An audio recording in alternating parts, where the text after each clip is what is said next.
So today will study about your, तो next जो हमने पढ़ना है आपका आइसोइलेक्ट्रिक पॉइंट क्या होता है। ठीक है, what is the concept of iso electric point.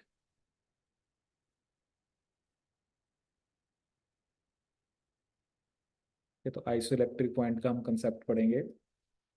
So basically जो आपके अमीनो एसिड्स होते हैं, ठीक है, जैसे उनके ऊपर कोई स्पेसिफिक चार्ज होता है, प्लस होता है, माइनस होता है। ठीक है, तो आइसोइलेक्ट्रिक पॉइंट वो पीएच होती है, pH at which charge on a protein और amino acid is zero. Charge on a protein और अमीनो एसिड इज जीरो। तो वो पीएच जिस पे किसी प्रोटीन या अमीनो एसिड पे चार्ज क्या होता है, zero. PH at which charge on a protein और अमीनो एसिड इज जीरो, तो उसे हम क्या बोलते हैं, आपका आइसोइलेक्ट्रिक पॉइंट। ठीक है, सो बेसिकली होता है क्या, जो हमारे अमीनो एसिड्स हैं वो एसिड और बेस की तरह एक्ट कर सकते हैं। ठीक है, amino acids can act as acids and bases, can act as acids and bases। Amino acid किसकी तरह एक्ट कर सकते हैं, एसिड्स एंड बेसिस। ठीक है, जैसे मान लो मैंने एक अमीनो एसिड बनाया सबसे पहले, जैसे कार्बन, यहाँ पे मैंने लिखा COH, NH3 पॉजिटिव, H, और ये क्या आपका R। ठीक है, अब अगर COH अपना हाइड्रोजन आयन लूज कर दे तो क्या बनेगा, कार्बन CO नेगेटिव, ठीक है, NH3 पॉजिटिव,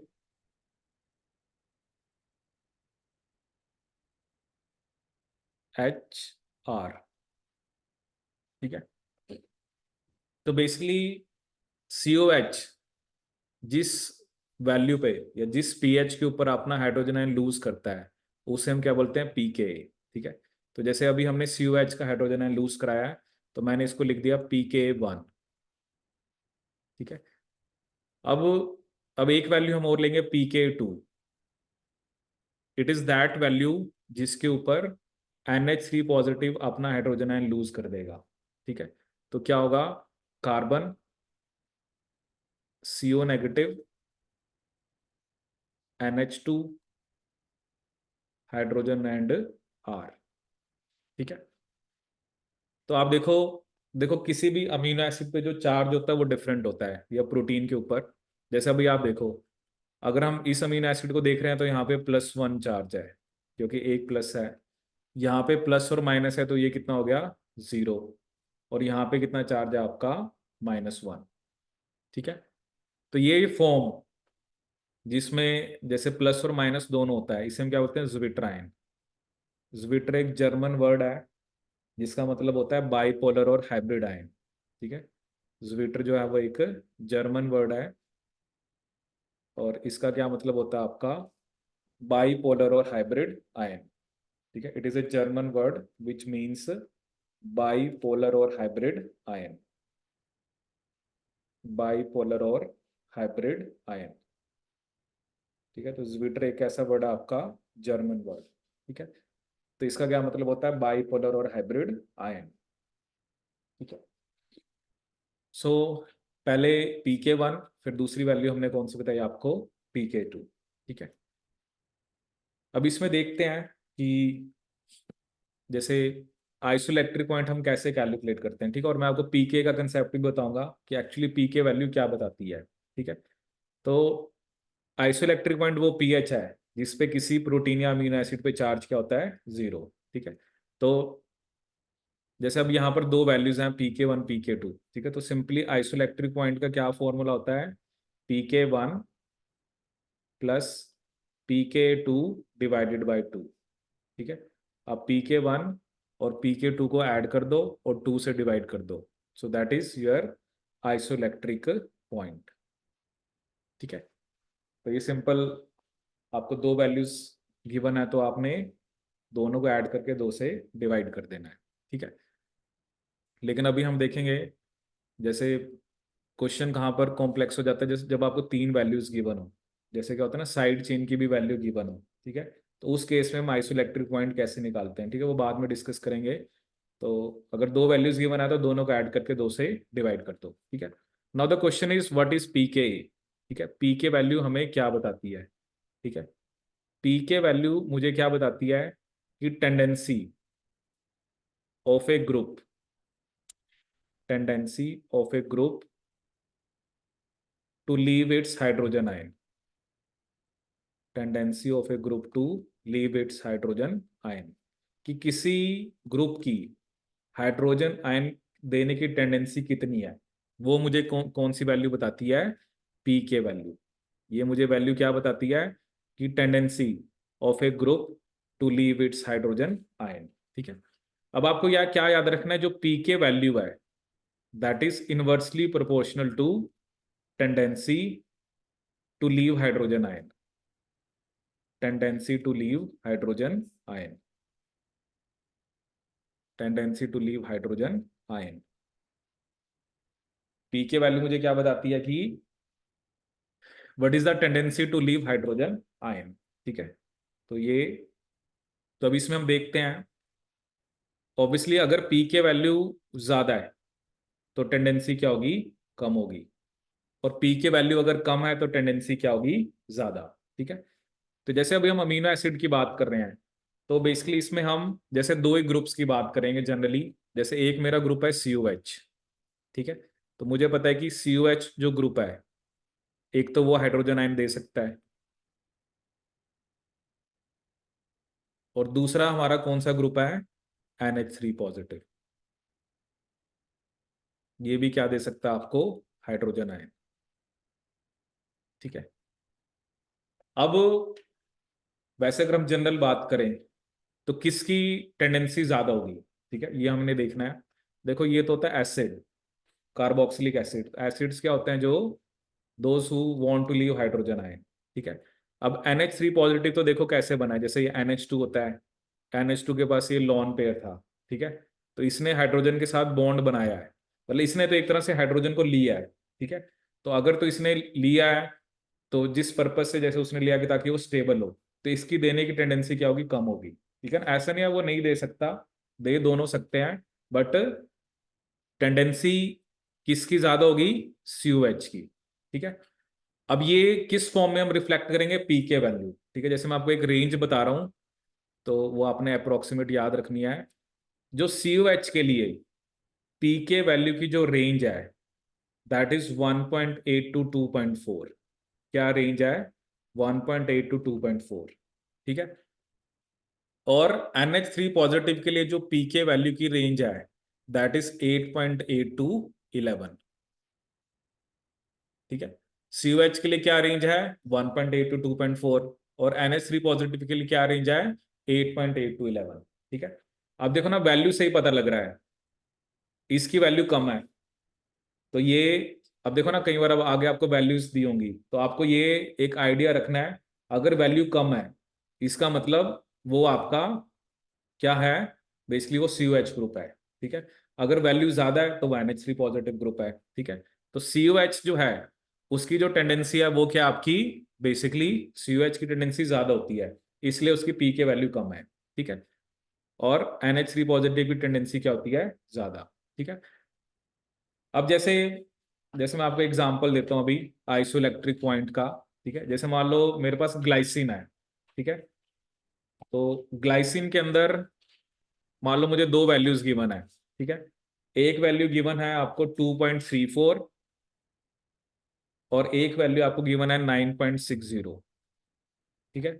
तो बताओ कौन सी COH की है, कौन सी NH3 पॉजिटिव की है, ठीक है। तो जो वैल्यू कम है वो किसकी है, COH की, ठीक है। अगर तो नहीं मेंशन्ड है क्वेश्चन में तो ये अंडरस्टूड होना चाहिए कि 2.34 जो है वो COH की वैल्यू है, और 9.60 आपकी NH3 पॉजिटिव की वैल्यू है, ठीक है। तो यहां पर हम आइसोइलेक्ट्रिक पॉइंट को कैसे निकालते हैं, ठीक है। तो isoelectric point is simply equal to 2.34 plus 9.60 divided by 2, ठीक है। 2.34 प्लस 9.60/2, ठीक है। तो इसको आप कैलकुलेट करोगे तो ये वैल्यू आएगी 5.97, ठीक है।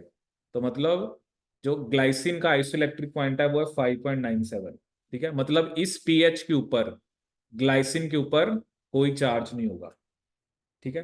एट दिस पीएच ग्लाइसिन के ऊपर कोई भी चार्ज नहीं होगा, ठीक है। लेकिन फिर एक क्वेश्चन ये आता है कि ये तो चलो ये वो पीएच है, ठीक है, ये वो आइसोइलेक्ट्रिक पॉइंट वो पीएच है जिसके ऊपर चार्ज नहीं है, ठीक है। लेकिन अगर पीएच पीआई से ज्यादा है या पीएच पीआई से कम है, तब उस प्रोटीन पे क्या चार्ज होगा या उस अमीनो एसिड पे क्या चार्ज होगा, ठीक है। तो ये मैं आपको एक एग्जाम्पल से समझाता हूं, क्योंकि एग्जाम में ऐसा क्वेश्चन आ जाता है, वो कहेगा this is the isoelectric point of protein और अमीनो एसिड, ठीक है। But if the pH is greater than pi, जैसे अब आप कह रहे हो ना कि इसका, जैसे चलो हम कोई प्रोटीन ले लेते हैं, मान लो उसका आइसोइलेक्ट्रिक पॉइंट 5 है, ठीक है। तो अगर पीएच मान लो 6 है, और या अगर पीएच जो है वो 4 है, तब उसके ऊपर क्या चार्ज होगा, ठीक है। और वो किस तरफ जाएगा, ठीक है। जैसे हम बोलते हैं ना कैथोड एनोड, कैथोड वो होता है जिसके ऊपर कैटायन जाता है, एनोड वो होता है जिसके ऊपर एनायन जाता है, ठीक है। तो चलिए देखते हैं इस कंसेप्ट को, इसको ध्यान से सुनना, बिकॉज ये आपको काफी क्वेश्चंस करने में हेल्प करेगा। तो जैसे मान लो ये मैंने एक ड्रॉ किया, ठीक है। इस चीज को समझाने के लिए आपको मैं चीज समझा रहा हूँ, ठीक है, क्योंकि एक टेक्निक भी होती है आइसोइलेक्ट्रिक फॉक्सिंग, उसमें हम प्रोटीन्स को चार्ज के बेस पे सेपरेट करते हैं, ठीक है। तो जैसे यहाँ पर ना मैं एक रेंज बना लेता हूँ, ठीक है, पीएच की, ठीक है। यहाँ पर हम एक रेंज बना लेते हैं पीएच की, ठीक है। जैसे मान लो यहाँ पे पीएच है 1, ठीक है, देन 2, 3, 4, 5, 6, 7, ठीक है। तो ये आपके ऊपर आपने क्या रेंज बनानी है, ठीक है। ये एक्चुअली कंपाउंड्स आते हैं जिन्हें बोलते हैं हम एम्फोलाइट्स। तो ये एम्फोलाइट्स क्या होते हैं, poly carboxy poly amino acids, poly carboxy poly amino acids, ठीक है। तो इनकी हेल्प से आप एक क्या बना सकते हो, एक रेंज बना सकते हो, ठीक है। एम्फोलाइट्स क्या होते हैं आपके poly carboxy poly amino acids, ठीक है। तो इनकी हेल्प से आप एक पीएच की रेंज बना सकते हो, ठीक है। तो जो भी रेंज आपने बनानी है, ठीक है, जैसे आपको 7 to 14 बनानी है, जो भी बनाना है, ठीक है। तो अब क्या होता है, जिस तरफ पीएच कम है, ठीक है, वो होता है आपका एनोड। एनोड पे जाता है बेसिकली एनायन, तो एनोड पे पॉजिटिव चार्ज होता है, क्योंकि ये आपको क्लियर होना चाहिए। और कैथोड पे क्या जाता है, कैटायन, और इस पे क्या चार्ज होता है आपका, नेगेटिव, ठीक है। अब जैसे मान लो मैंने आपको कहा कि एक प्रोटीन है, उसका आइसोइलेक्ट्रिक पॉइंट है 5, ठीक है। उस प्रोटीन को मैंने यहां पे रखा, दिस इज द पॉइंट, ठीक है। ऑब्वियसली अगर आइसोइलेक्ट्रिक पॉइंट 5 है तो इसके ऊपर कोई चार्ज नहीं है, तो इसके ऊपर कोई चार्ज ही नहीं है, तो ये ना तो कैथोड की तरफ जाएगा ना एनोड की तरफ जाएगा, क्योंकि इसके ऊपर कोई चार्ज ही नहीं है, ठीक है। But if I place this protein over here और this protein over here, then ये किस तरफ जाएगा, ठीक है।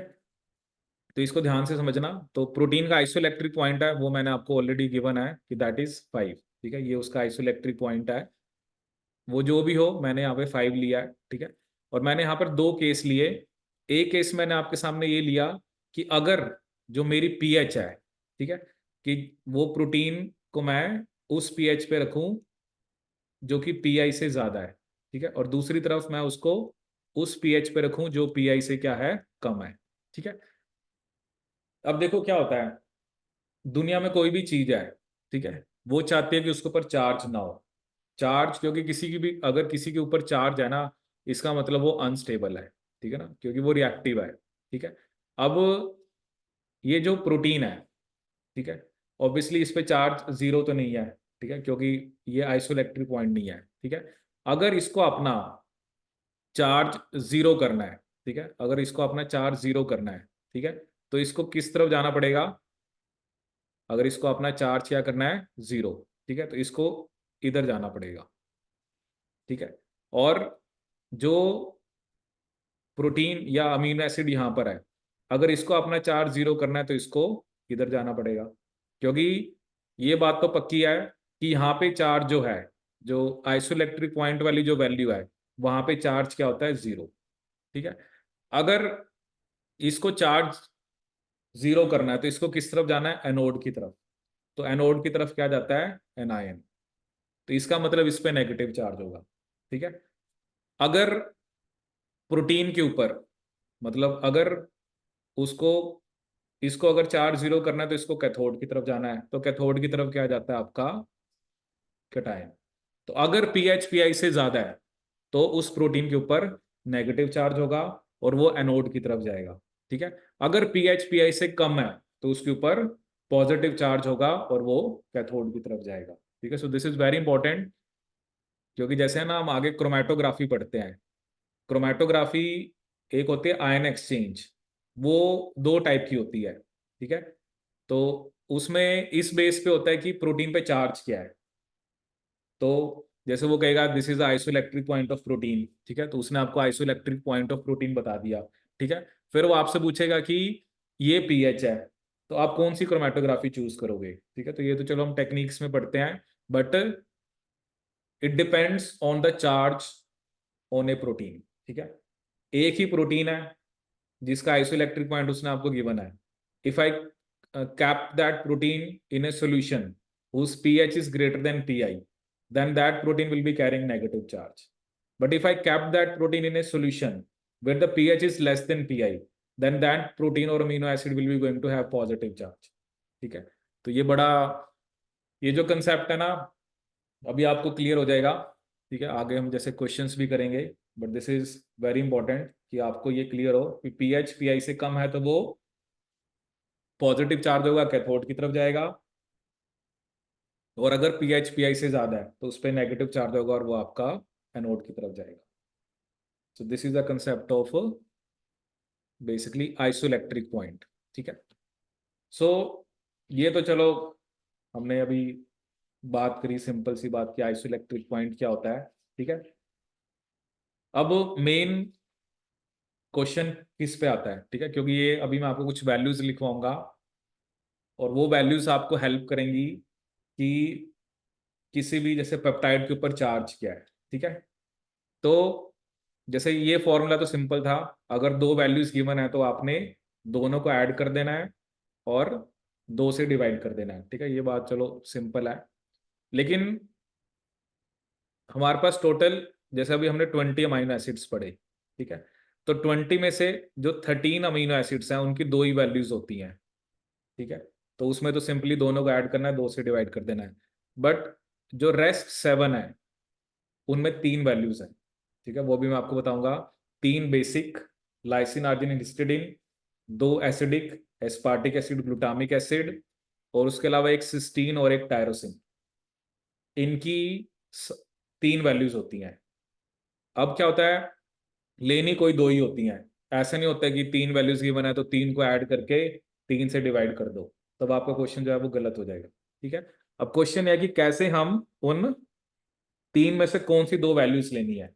ठीक है, तो वो उसको हम कैसे पिक करें। ठीक है, तो पहले हम वो 7 अमीनो एसिड लिखते हैं और उनकी तीनों वैल्यू लिखते हैं और फिर हम उनका आइसोइलेक्ट्रिक पॉइंट निकालेंगे। ठीक है, तो सबसे पहले हम बात करेंगे बेसिक की। ठीक है, ये बहुत इंपॉर्टेंट है, क्योंकि इसको समझोगे तो आप क्वेश्चंस को आगे कर पाओगे। ठीक है, तो सबसे पहले हम बात करते हैं बेसिक की। ठीक है, तो बेसिक के अंदर मान लो मेरे पास 3 हैं। सबसे पहले एक है लाइसिन। ठीक है, दूसरा है मेरे पास आर्जिनिन, और तीसरा कौन सा है? हिस्टिडीन। ठीक है, एक तो मैं इन तीन की अमीनो एसिड की तीन वैल्यूज लिखूंगा, देन फिर हम लिखेंगे एसिडिक की। ठीक है, फिर हम क्या लिखेंगे? एसिडिक की। ठीक है, इसके अंदर हमने दो डिस्कस करे, एस्पार्टिक एसिड और glutamic acid. One is aspartic acid and second is your glutamic acid, ठीक है। और इसके अलावा 2 अमीनो एसिड हो रहा है, वो चलो इन दोनों में नहीं आते, बट उसका मैं आपको अलग से बताऊंगा, वो स्पेशल केसेस होते हैं। तो 3 ये हो गए, 2 5, और 2 और जो मैं आपको बताऊंगा उसमें एक होगा आपका सिस्टीन और एक होगा टायरोसिन, ठीक है। इन 7 को छोड़ के बाकी सबकी 2 वैल्यूज हैं, ठीक है। तो सबसे पहले जैसे हम लाइसिन की बात करें, ठीक है, तो यहाँ पर हम एक वैल्यू लिखेंगे PK1, ठीक है, एक हम लिखेंगे PK2 और एक हम लिखेंगे PK ऑफ साइड चेन, और यहाँ पर हम क्या कैलकुलेट करेंगे, आइसोइलेक्ट्रिक पॉइंट, ठीक है। लाइसिन में जो वैल्यूज हैं 2.18, 8.95 एंड 10.53, ये लाइसिन की 3 वैल्यूज हैं। आर्जिनिन की बात करें तो 2.17, 9.04 and 12.48, these are the 3 values of arginine, ठीक है। हिस्टिडीन के अंदर 1.82, 9.17 एंड 6.00,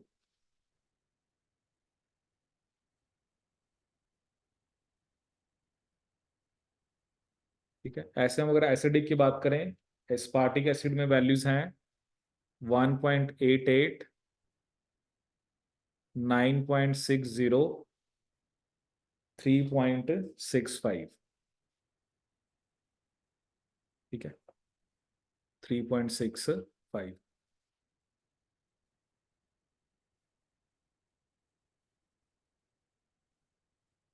ग्लूटामिक एसिड के अंदर 2.19,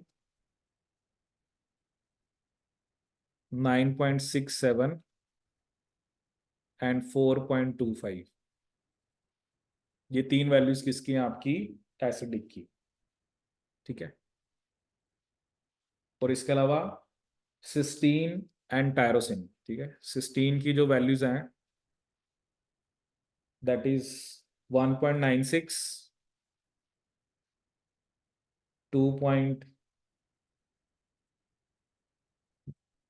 1.96, then we have 10.28 and one is 8.18, ठीक है। और अगर हम टायरोसिन की बात करें तो 2.20, 9.11 एंड 10.07, ठीक है। ये 7 अमीनो एसिड की आपके पास 3 वैल्यूज होती हैं, ठीक है। अब देखो ना, थोड़ा सा आपको स्मार्ट वे में चलना होता है। जैसे मान लो ये तो मैंने आपको बता दिया, ठीक है। वैसे भी अगर मान लो मैं आपको ना बताऊं कि ये क्या अमीनो एसिड है, आपने क्या देखना है ना, जैसे आउट ऑफ 3 वैल्यूज अगर 2 वैल्यू हायर साइड पे हैं तो वो बेसिक है, ठीक है। जैसे अगर आप ये तीनों अमीनो एसिड देखो, तो अगर आप आर ग्रुप की वैल्यू देखो, ठीक है, 10.53, ठीक है, क्या क्या वैल्यूज हैं, 10.53, ठीक है, 12.48, ठीक है। पहली 10.53 है, दूसरी कौन सी है 12.48, ठीक है, और तीसरी कौन सी है आपकी 6, ठीक है। ये थोड़ा सा जैसे मैंने आपको पहले ही बताया, ये एक एक्सेप्शन है कि इसकी जो वैल्यू है वो, जो 6 वैल्यू है वो कंपैरेटिवली थोड़ी सी इन दोनों से कम है, ठीक है। तभी मैंने आपको बताया था इसका बफरिंग एक्शन होता है, ठीक है। तो ये मतलब भैया कि ये जो तीनों वैल्यूज हैं, जैसे COH के लिए मैंने आपको रेंज बताई थी 1.8 टू 2.4, तो उससे तो ये ज्यादा ही है, ठीक है। तो तो और अगर आप यहाँ पे देखो, एसिडिक के अंदर जो दोनों वैल्यूज हैं साइड चेन की, वो आपकी कहाँ पर है, लोअर साइड पे है, ठीक है। तो out of 3 values if 2 values are on the higher side, so that is showing कि वो आपका बेसिक अमाइनो एसिड है, ठीक है।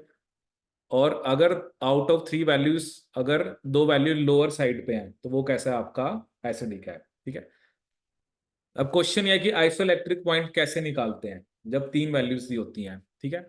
तो ये जो पहले 5 हैं, आपने साइड चेन की वैल्यू तो लेनी ही लेनी है, ठीक है। आपने साइड चेन की वैल्यू तो लेनी लेनी है, दूसरी वैल्यू आपने वो लेनी है जैसा साइड चेन का नेचर है। ठीक है, जैसे ये जो 3 अमाइनो एसिड हैं, लाइसिन, आर्जिनिन, हिस्टिडीन, तो इनकी साइड चेन में क्या था आपका NH3 पॉजिटिव या NH2 पॉजिटिव। ठीक है, इसकी साइड चेन में क्या था COH। ठीक है, ये जो PK1 वैल्यूज लिखी हैं ये मैंने COH की लिखी हैं, और PK2 वैल्यूज किसकी लिखी है मैंने NH3 पॉजिटिव की। ठीक है, तो बेसिकली साइड चेन की वैल्यू आपने लेनी लेनी है, दूसरी वैल्यू आपने वो लेनी है जैसा साइड चेन का नेचर है। ठीक है, तो अगर इधर साइड चेन पे NH3 पॉजिटिव है, ठीक है, तो इधर कौन सी वैल्यू लोगे आप, एक तो 8.95, ठीक है, इन दोनों को ऐड करोगे, इधर 9.04 और इधर 9.17, इन दोनों को ऐड करना है और 2 से डिवाइड कर देना है। ठीक है, तो लाइसिन के लिए ये वैल्यू जो है, जब आप इसको कैलकुलेट करोगे तो it comes out to be 9.74। ठीक है, आर्जिनिन के लिए 10.76 और हिस्टिडीन के लिए it comes out to be 7.59, 7.59। ठीक है, अब एसिडिक के अंदर एक वैल्यू तो साइड चेन की है, दूसरी वैल्यू कौन सी लेनी है जैसा साइड चेन का नेचर है। ठीक है, तो इधर मैं इन दो वैल्यूज को लूंगा, मतलब 3.65 प्लस 1.88 डिवाइडेड बाई 2, तो ये क्या आएगा आपका 2.77। ठीक है, और ये वैल्यू अगर आप 2.19 और 4.25 को ऐड करोगे तो it comes out to be 3.22। ठीक है, मतलब अगर आपको कुछ नहीं भी मेंशन्ड है ना, आपको ये पता होना चाहिए 3 वैल्यू में से अगर 2 वैल्यू हायर साइड पे है तो वो बेसिक है, 2 लोअर पे है तो वो एसिडिक है। ठीक है, और उन्हीं 2 वैल्यू को आपने ऐड करके 2 से डिवाइड करना है। ठीक है, अब यहाँ पर अब हम जैसे बात करें सिस्टीन और टायरोसिन की। ठीक है, क्योंकि ये इनका कुछ ऐसा नेचर हमने बताया नहीं कि एसिडिक होते हैं बेसिक होते हैं, ये बस आप याद रखना। जैसे सिस्टीन जो अमीनो एसिड था उसमें SH ग्रुप था। ठीक है, इसमें कौन सा ग्रुप था SH। ठीक है, सिस्टीन के अंदर एक वैल्यू तो आपको साइड चेन की लेनी होती है। ठीक है, और दूसरी वैल्यू जो है ना वो आपने COH ग्रुप की लेनी है। ठीक है, बस ये आप याद रखना, क्योंकि ये थोड़ा सा डिफरेंट हो गया, क्योंकि इसमें ये दोनों वैल्यू हायर साइड पे हैं। ठीक है, बट ये एसिडिक बेसिक नहीं होते, तो सिस्टीन में आपने साइड चेन की और COH की वैल्यू लेनी है। ठीक है, तो इन दोनों को ऐड करके जब आप 2 से डिवाइड करोगे तो आपका आंसर आएगा 5.07। ठीक है, और टायरोसिन में आपने क्या याद रखना है, टायरोसिन में आपने साइड चेन की वैल्यू नहीं लेनी, सिंपली आप जैसे नॉर्मली हम लेते हैं ना कि PK1 और PK2, उन दोनों को ऐड करके आपने 2 से डिवाइड कर देना है, और इस केस में आपका आंसर आ जाएगा 5.66। अब ये 7 अमीनो एसिड आपके पास हैं, बाकी किसी की भी आपकी जो वैल्यूज हैं वो बेसिकली 3 होती ही नहीं है। ठीक है, सिर्फ ये 7 अमीनो एसिड है जिनकी 3 वैल्यूज होती हैं। ठीक है, तो बेसिक में जैसे साइड चेन का नेचर है एक वैल्यू वो लेनी है, साइड चेन की वैल्यू लेनी है, दूसरी वैल्यू जैसे साइड चेन का नेचर है। एसिडिक में भी एक वैल्यू आपने साइड चेन की लेनी है और दूसरी वैल्यू वो लेनी है जिस जैसा साइड चेन का नेचर है। लेकिन सिस्टीन के अंदर आपने, क्योंकि सिस्टीन में ऐसा कुछ NH3 पॉजिटिव COH नहीं है, क्योंकि इसमें OH ग्रुप होता है, टायरोसिन में साइड चेन में इसमें SH होता है, इसमें इसकी वैल्यू लेनी है और साथ में COH की। ठीक है, और टायरोसिन में आपने साइड चेन की वैल्यू नहीं लेनी when you are calculating the isoelectric point. ठीक है, अब ये चीज आपको बहुत हेल्प करेगी क्वेश्चंस के अंदर, और आपको कुछ चीजें याद भी रखनी है। ठीक है, जैसे मैं आपको अभी कुछ बताता हूँ कुछ पॉइंट्स। अब एग्जाम में एक बार क्वेश्चन आया, एक स्टेटमेंट थी कि जो एस्पार्टिक एसिड का आइसोइलेक्ट्रिक पॉइंट है वो ग्लूटामिक एसिड से कम होता है। एस्पार्टिक एसिड का जो आइसोइलेक्ट्रिक पॉइंट है वो ग्लूटामिक एसिड से कम होता है, तो ये स्टेटमेंट आपकी सही है। ठीक है, अब देखो ना, आपको एग्जैक्ट वैल्यूज तो नहीं याद है, बट आपको ये फैक्ट याद रखना पड़ेगा। वहां पे क्वेश्चन में 4 स्टेटमेंट थी पेपर में, और यही वाली स्टेटमेंट करेक्ट थी कि एस्पार्टिक एसिड का आइसोइलेक्ट्रिक पॉइंट ग्लूटामिक एसिड से ज्यादा होता है। ठीक है, हाँ, कम मतलब अगर ज्यादा लिखा होता तो वो स्टेटमेंट गलत हो जाती, और एस्पार्टिक एसिड का कम है तो वो स्टेटमेंट सही होती। ठीक है। अब दो चीजें मैं आपको एक दो चीजें और बताता हूँ। ये तीन वैल्यूज हैं। तो आर्जिनिन के अंदर मैंने आपको बताई थी एक साइड चेन होती है, ग्वानिडीन साइड चेन। तो देखो उसकी पीके वैल्यू जो है वो सबसे ज्यादा है। ठीक है। और एक क्वेश्चन एक बार एग्जाम में आया, मतलब उसमें क्या था, मैं आपको उसके स्ट्रक्चर पे ले जाता हूँ। That is the structure of lysine. ठीक है।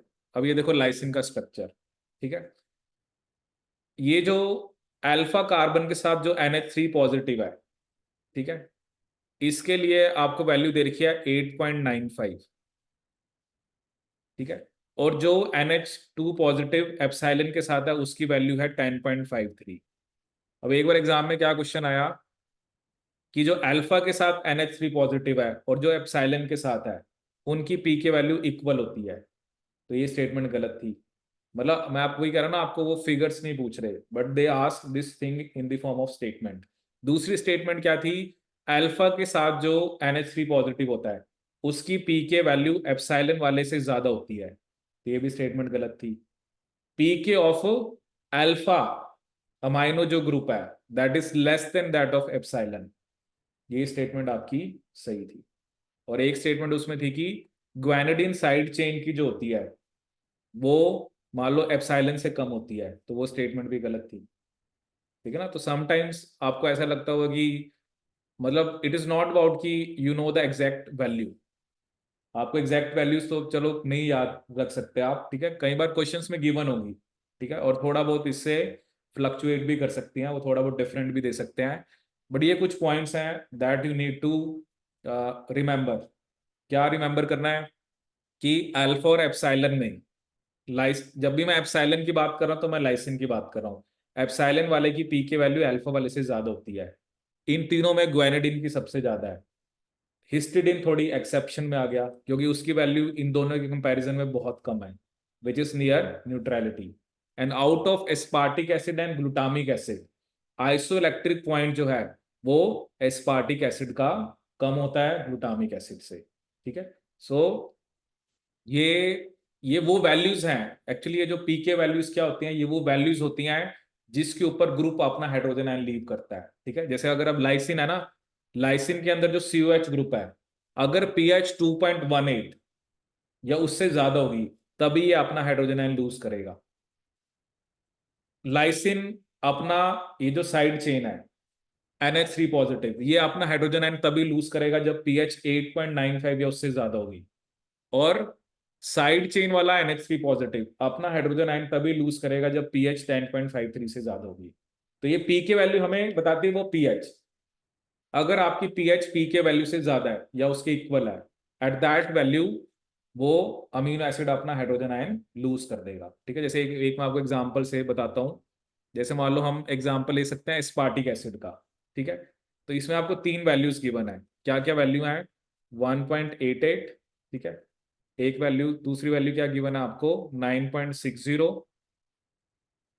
और एक वैल्यू आपको गिवन है 3.65। ठीक है।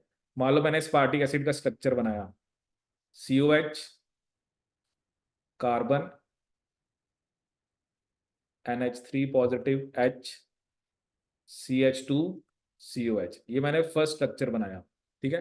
अगर आपकी पीएच मान लो 2 है, अगर मैं कह रहा हूं कि 2 pH पे इस पे क्या चार्ज होगा, 2 pH के ऊपर ये वाला COH अपना हाइड्रोजन आयन लूज कर देगा। तो ये क्या हो गया? CO negative. तो -1 +1, तो 2 pH पे मैं लिख दूंगा चार्ज 0 है। यही पीएच अगर 3.65 से ज्यादा, जैसे 4 है या 5 है, तो ये वाला अपना हाइड्रोजन आयन लूज कर देगा। तो चार्ज कितना हो गया? -1 -2 +1, तो चार्ज हो गया -1। और यही पीएच अगर आपकी मतलब 10 है, मतलब 9.60 से ज्यादा होनी चाहिए, तो ये भी अपना हाइड्रोजन आयन लूज कर देगा। तो उस टाइम पे पी, तब आपका चार्ज कितना होगा? -2। मतलब ये जो वैल्यूज है ना, ये वैल्यू थी इसकी, इससे ज्यादा पीएच होगी तो ये हाइड्रोजन आयन लूज कर देगा। इसकी वैल्यू कितनी दे रखी है उसने आपको? 3.65। और इसकी वैल्यू उसने आपको कितनी दे रखी है? 9.60। तो वो ये भी कई बार पूछ लेते हैं कि इस चार्ज के ऊपर ये मतलब इस पीएच के ऊपर ये अमीनो एसिड किस फॉर्म में होगा। तो वो डिपेंड करेगा कि वो पीएच, अगर पीएच पी के वैल्यू से ज्यादा है तो आपने उसका वो जो हाइड्रोजन है वो रिमूव कर देना है। ठीक है, और इसी बेस पे आप इस टाइप के क्वेश्चंस कर पाते हो कि वो आपको एक पेप्टाइड का सीक्वेंस देंगे और आपने ये बताना होता है कि उस पेप्टाइड के ऊपर इस पीएच के ऊपर क्या चार्ज होगा। ठीक है, so this is the concept of isoelectric point.